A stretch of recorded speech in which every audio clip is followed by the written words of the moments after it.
The world first heard of Nathaniel Graves when he made his first billion at 29. A tech prodigy turned industrialist, Graves didn't just build companies, he built empires.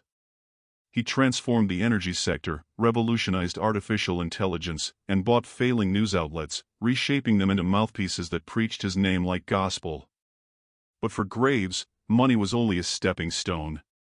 Power was his true desire. America was fractured, divided by political strife, economic instability, and disillusionment. People no longer trusted their government, their institutions, or even their neighbors. Graves saw opportunity in chaos. He understood something that others refused to accept: democracy was a fragile illusion, and control belonged to the one who seized it. At first, his influence was subtle. He poured billions into political campaigns, backing candidates on both sides of the aisle. He bought tech companies that controlled social media and search engines, ensuring that dissenting voices faded into obscurity while his name became synonymous with progress and innovation. His charitable foundations rebuilt crumbling cities, feeding the hungry and housing the homeless. The public adored him. Then came the Graves Initiative. Billed as the ultimate solution to America's problems, the initiative promised security, stability, and prosperity. It was a sweeping economic and security reform that consolidated government functions under a private-public partnership, one in which Graves and his corporate empire held an undeniable influence. "We must think beyond outdated traditions," Graves proclaimed at a rally in Washington, D.C. "America must be reborn." The people cheered. They didn't notice the subtle shifts: how law enforcement agencies were quietly restructured under corporate security firms, how national infrastructure was privatized under Graves' tech subsidiaries.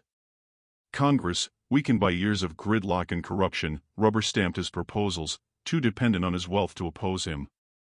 Then, the crisis came. A nationwide cyber attack shut down power grids, crippled banks, and leaked classified government documents, exposing decades of corruption. Fear spread like wildfire. Graves emerged as the savior, offering the only viable solution: a temporary emergency government, led by him, to restore order. With military contracts already under his control, National Guard units took orders from Graves' tech security forces. The media, already under his influence, framed the transition as necessary.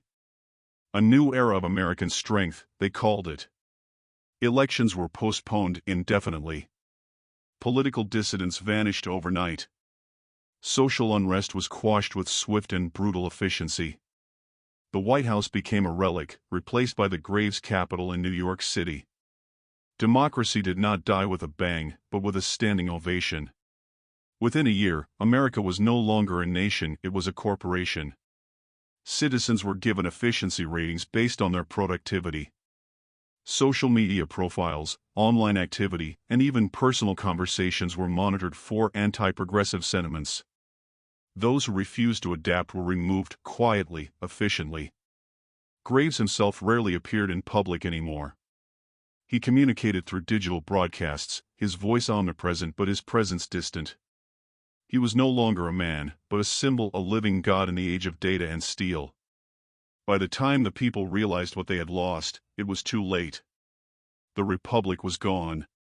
And in its place stood an empire, ruled not by blood or heritage, but by wealth and the absolute certainty that power belonged to those willing to take it.